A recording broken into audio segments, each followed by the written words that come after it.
The following story was posted to the No Sleep subreddit in May of 2018 by a Reddit user by the name of Coney-IslandQueen. Addiction took our mother slowly, rocked her through it, and sung her to sleep, sunk deep into the mattress on her bed. When her back teeth fell out, she left them on the side of the bathtub. I was 7, and I kept them in a matchbox. The missing pieces of her kept safe, so she wouldn't be lost forever. So maybe one day, we could put her back together. Our house fell down around us, and we tried our best to raise ourselves. The ceilings had water damage, and the bottom stairs had dry rot, and in the winters, the radiators would bleed rust. But it was still our house, and Annie made it home. My sister Annie mothered me, with lopsided band-aids on bruised knees and lukewarm microwave meals. She told me ghost stories, and didn't mind when I crawled into her bed later on, too scared to sleep alone. She taught me to dance, barefoot on the living room carpet, music channel on full volume on the TV, shaking our hips before they were fully grown. She always let me shower first, so the water was hot, never complaining when she had to make do with the cold. She brushed my hair every day before school, even when I screamed and hit her when she caught the tangles. Annie was dark-haired, like her father, whoever he had been, but I was blonde. Annie was desperate to be blonde too, like Marilyn Monroe, like Mum. I think she thought it would make them closer, remind Mum less of her dad. I'd give anything for her to have her hands in my hair one more time, even if it hurt. She moved to New York when I turned 18 and never came back. I still dream about her sometimes. Keeping up with our mother was impossible, and we learned from a young age we would always be left behind. It didn't make it any easier. When she was drinking light, she shone, would wake us up at 3 a.m. with pancakes, dripping in cherry syrup. Sometimes, when the weather was right, she'd had enough being drunk alone. She would call our school up and tell them we had both come down with summer sickness and we'd drive to the beach instead. I remember being 9 years old in the backseat of the car, coming home after one of our ocean days, sucking the salt from my fingers. Annie had just dyed her hair blonde, her best friend Jane helping her bend over our kitchen sink. From behind, I couldn't tell who was mother and who was daughter. Radio up and windows down, blowing the sky inside. When she was drinking heavy, she'd be out all night. Hair piled up like a beauty queen, eyes glazed over and ringed with the glitter and black. Sometimes, she'd be gone for a full day or two. She would never tell us when. One day we'd just wake up to an empty house and the fridge packed full. Post-it note on the front with a smear of Mum's lipstick in the outline of a kiss, telling us that she'd be back home soon. Sometimes, she'd bring guys home, filling the table with beer cans and ashtrays, smoke up to the ceiling, Mum lost in the haze. We'd sleep with pillows over our heads, trying to drown out the music that would blast until the AM, and wake up to strangers at our kitchen table in the morning, asking us where we kept the coffee. When Mum drank too little, she fell apart. She wouldn't buy food, refrigerator a gaping hole in the wall. She'd chain smoke, leaving cigarette burns on the wallpaper up by the stairs, like the walls were sick and decaying. She barely slept, walking around with blue half-moons under her eyes, knuckles raw. She would scream at the slightest thing. I remember once when I spilled a glass of juice on the couch, she looked over at me with dead eyes and dragged me off onto the carpet, and then took every single cushion off the couch and into the backyard and set them on fire. Annie went to watch from the window and then sat next to me on the floor, backs pressed against the skeleton of the seats, head resting in the crater of my collarbones. When Mum drank too much, she was the worst. She would laugh too long and too loud at anything and everything, until her mouth started to shake and she started crying at the breakfast table into her cereal. Annie shut down when Mum was like this, went somewhere deep inside herself where nobody can hurt her. She'd stay up until the morning, watching old black and white movies on TV, whispering the lines she knew by heart like prayers. When I was 5, I would cry when I found Mum passed out cold on her bed, sure that she would never wake up. Annie would wipe my tears, tell me she was only sleeping just like the princesses in my storybook. We'd sit on Mum's bed together and wait for her to wake up. When we were older, I was the one who would pick Mum off the bathroom floor again, and Annie would put her to bed, smoothing her hair off her face and the vomit from her mouth, changing her clothes if she'd pissed herself. Watching them then, there was no doubt that Annie was the mother now. It was October and I was 13, Annie 16. It was a Wednesday night and Mum had been gone for 2 days. She'd called us that morning from a payphone, voice slurring down the line, telling us she was having the best time with all her new friends, hoped we were doing fine. When she asked me if I was having a good birthday, I hung up on her. My birthday had been the day before. Annie had given me a pile of presents, strawberry lip glosses and glittery nail polishes. I didn't ask where she'd gotten the money for them. I didn't care. We'd taken the bus to the beach with Jane, eaten the birthday cake she'd made for me, sand getting into the frosting. It tasted like sweetness and the sea, and I savoured every bite and scrape of sugar against my teeth. We watched the sun go down, Annie snapping grainy photos on her shitty Nokia as I blew out my candles, wishing over and over that Mum wouldn't come home and that she'd just stay gone this time. But that Wednesday night, me and Annie weren't speaking. Anger hung heavy between us, seeping through the floorboards. It began when she tripped at the bottom of the stairs. We'd both laughed, Annie throwing her head back, gap between her front teeth catching the light. When I'd bent to pick her up, I'd caught her breath, warm against the freckles on my cheeks. I let go of her arms, and she fell again, hitting the floor and grinning, shaking her hair from her face. Her breath was heavy with whiskey. I couldn't start picking her up too, couldn't watch her fall again and again. Just like Mum, I knew she'd never get back up.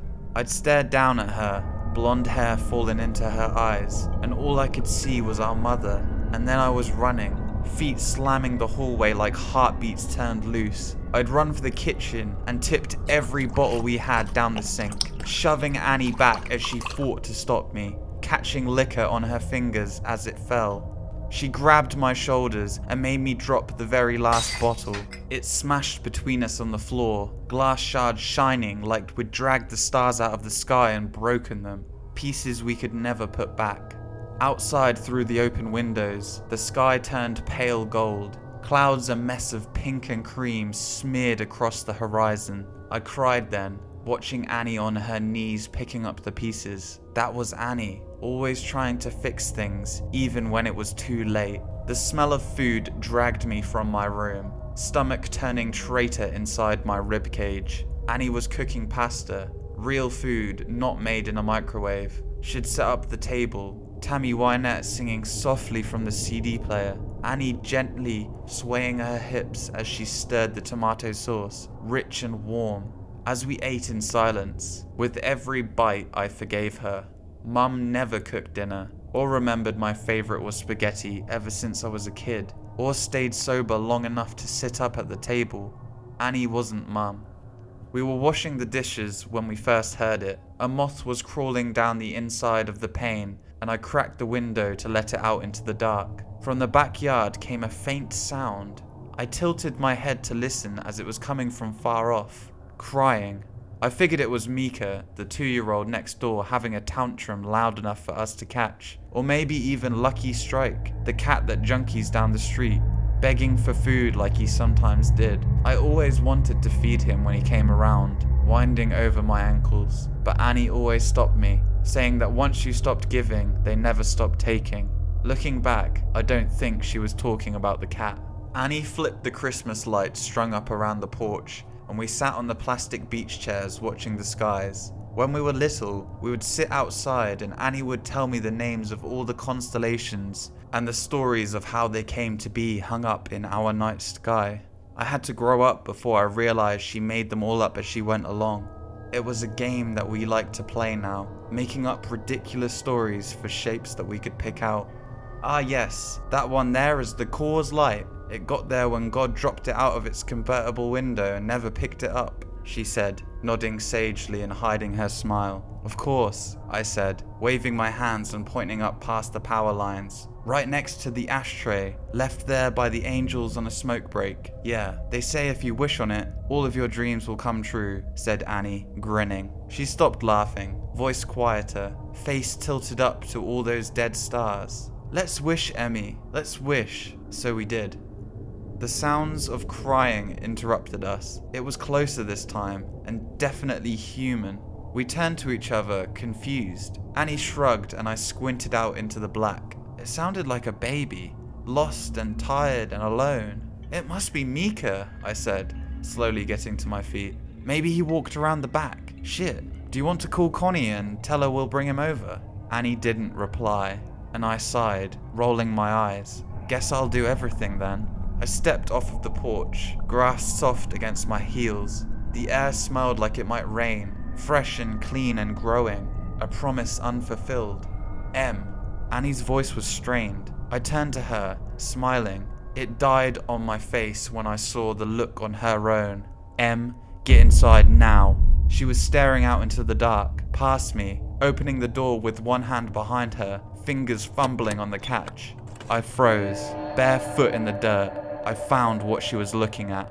In the bushes by the back fence was a person, crouched with their knees tucked up neat under the chin, arms wrapped around legs. Their mouth hung wide, softly opening and closing as he cried. Like a child, lost in the dark. Not like a child, but a someone pretending, mimicking the sound, open and closed out in the blackness. Suddenly, they straightened, snapping upright, face still hidden by the black. They were tall and thin, too thin to be a normal person. Panic made me move. Animal instincts left over from the days we lived up in the trees, carrying me forward. I was faster than Annie, dragging her inside and slamming the door behind us, hearing it bounce on its hinges as I locked it. We watched as the person slowly walked towards the house, steps deliberate and long.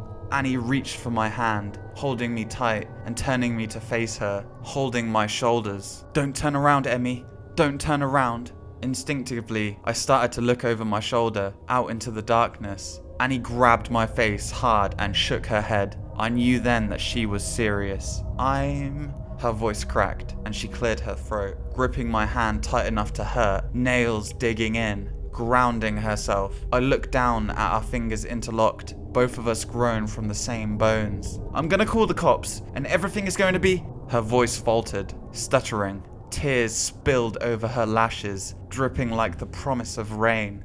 Annie never cried. "Your phone's on the porch," she whispered, and bile crawled its way up my throat. Her phone was upstairs, charging. A soft tapping filled the silence. Annie turned to the window, eye white showing her eyes so wide. It was the sound of someone's forehead against the glass. Slowly, over and over, they started to speed up, faster and harder, skin meeting glass until they were slamming into the window hard enough to shake the panes. The tapping stopped, and I was about to ask Annie if I could look now, when she screamed, followed by the sound of cracking glass and the loudest slam yet. Whoever was in our yard had just smashed their face hard enough into the window to break it. We ran upstairs, two at a time, skipping the ones caved in with dry rot on instinct. I turned behind me once, and Annie yanked my face back before I could see it. The sound of broken glass echoed behind us as we made it to the bathroom, locking the door.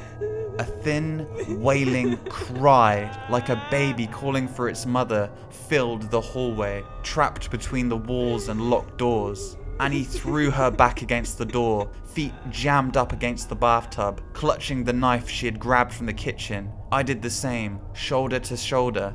Slow footsteps started on the stairs, deliberate and casual. The crying had become mocking, almost laughter, shrill bursts of sound and then giggles, high-pitched and abruptly stopping before starting again. The first door on the upstairs floor was my bedroom, and we heard the distinct sound of it slamming open. They were looking for us. "What the fuck is going on?" I asked Annie, not even bothering to brush away the tears that I couldn't stop from falling. I watched my sister pick herself up from the floor and brace her hands on the door as we heard the sound of a second door slamming open. Mum's room. The next room on the hallway was the bathroom. Annie pulled me to my feet and handed me the knife. I shook my head and pushed it back to her, terrified of what would happen if I had to use it. Annie shoved me and pressed the knife into my hands, thumb pressing hard enough on the blade to bleed. I watched my sister's blood drip down her wrist, a winding red road still pushing into my hands despite the pain. I took the knife. Something slammed against the wall that Mum's room shared with the bathroom. A high-pitched wail followed. I held my breath, could feel my heartbeat in the base of my throat, a wild and frantic thing. I'm gonna get the phone from my room. I shook my head violently, about to argue. Annie clamped a hand over my mouth. I could taste the blood on her hand, salty and sweet, like the birthday cake by the ocean. Yes, I'm gonna get the phone, and I'm gonna call the cops, and we're gonna be okay. I shook my head again. It's the only way. When I go, I need you to lock the door, and you don't open it for anything or anyone. Not for me, for anyone. Promise me. I shook my head, and Annie pressed her hand into my mouth, crushing my teeth against my lips so it made my eyes water. Yes, promise me, Em. Something smashed in the room next door. Annie brushed the hair off my face, gently tucking it behind my ear. Promise, she mouthed, and unlocked the door as slowly as possible, bolt scraping gently. I watched the curve of her shoulder disappear into the black hall outside, like the moon in eclipse, and then she was gone. I couldn't move or breathe for a second, and then I slammed the bolt shut just as something bounced off the outside of the door. A high-pitched scream followed, handle rattling up and down as hard enough to pop out one of the screws. I watched it roll towards me on the tiles, and then silence. I sat with my back to the door, holding the knife and wishing I was holding Annie's hand instead. Still silence. Nothing but me and my lungs slowly filling up the room with my breath. Em? A voice came through the door. I started, hands gripping the knife. Honey, what's going on? Mum? My voice cracked. Mama, is that you? I wrapped my arms around myself, shaking, trying to keep myself still. Sweetie, it's okay. Just open the door. It's okay, just let me in. The handle rattled again, gentler. Just let me in. It's all okay. She banged on the door, and I took my hand off of the handle. Honey, I'm sorry. I'm sorry I missed your birthday. I'm sorry I'm such a terrible mother. Please. Her voice broke and she started to cry. Just let me in, baby. I'm so sorry. I screwed my eyes shut. She sounded so sad and so lost. I just wanted her to hold me, like when I was a kid and I'd come in off of the swings with the scraped knee. Maybe this time she meant it. Maybe it would all be okay. My hand found its way onto the handle again. My sister's voice came through the door, warm and gentle. Yes, Emily, let us in. It's all okay. My hand froze on the bolt, and I tightened my grip on the knife. Annie never called me by my full name. A hand banged on the door, handle rattling. Emily, let us in. Annie's voice became low and guttural, followed by the same shrill giggles as from before. Mum spoke now, pleading and crying, voice getting louder and louder, cradling myself, knife clutched to my chest. I didn't know what was outside the door, but I knew that it wasn't Annie. It wasn't the voice that yelled at me when I changed TV channel, the one that sang me happy birthday, the one that told me I was smart enough even when I got bad grades, the one that read me stories about princesses that would never wake up. It wasn't human.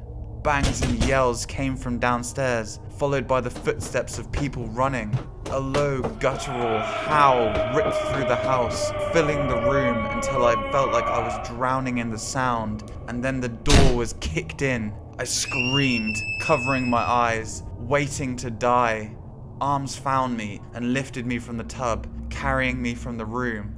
I looked at the outside of the door as I was carried downstairs. It was covered in long, scraping claw marks, dragged down to the floor. Pillows ripped apart covered the hallway like it had snowed inside. I watched them drift slowly as men in uniforms checked each of the rooms that looked like they'd been torn apart by something feral. Outside in our driveway were police cars and an ambulance. In the middle of it all was Annie, bathed in blue and red light as it washed over her, lit up in the dark like a neon angel, face aglow. I threw myself from the cop's shoulder and ran to her, holding us both together, broken pieces and all, standing under all those constellations that we made up. Gentle screaming came from the ambulance, which rocked occasionally. Annie gently turned my head away, smiling so sadly it made my chest ache as I understood. It turns out there was no demon, no wild animal or bad men trying to break in. Just Mum, out of her mind on booze and drugs and everything in between, coming to the end of a week-long binge. Something had finally broken inside of her head, and this time we couldn't put her back together, no matter how hard we tried. Sometimes you fall one last time and you never get back up. Annie had seen her in the garden, blood dribbling from her mouth, track marks bulging on her forearms like unmapped roads, rail thin and desperate for one more hit, one more fix. She'd searched the kitchen for all the drink I'd thrown away, and when she hadn't found it, had come to hunt from the stash that she hid in the bathroom. She hadn't wanted me, just the drugs on the other side of the door. So high she could mimic Annie's voice almost perfectly. Turns out, the real monsters are the ones that eat you alive slowly. The kind that comes in a bottle, or a needle, or at the end of a long list of reasons why you can't get out of bed in the morning. Sometimes, the monsters are the ones that raise you, or love you the most, but it's up to you if you let them in.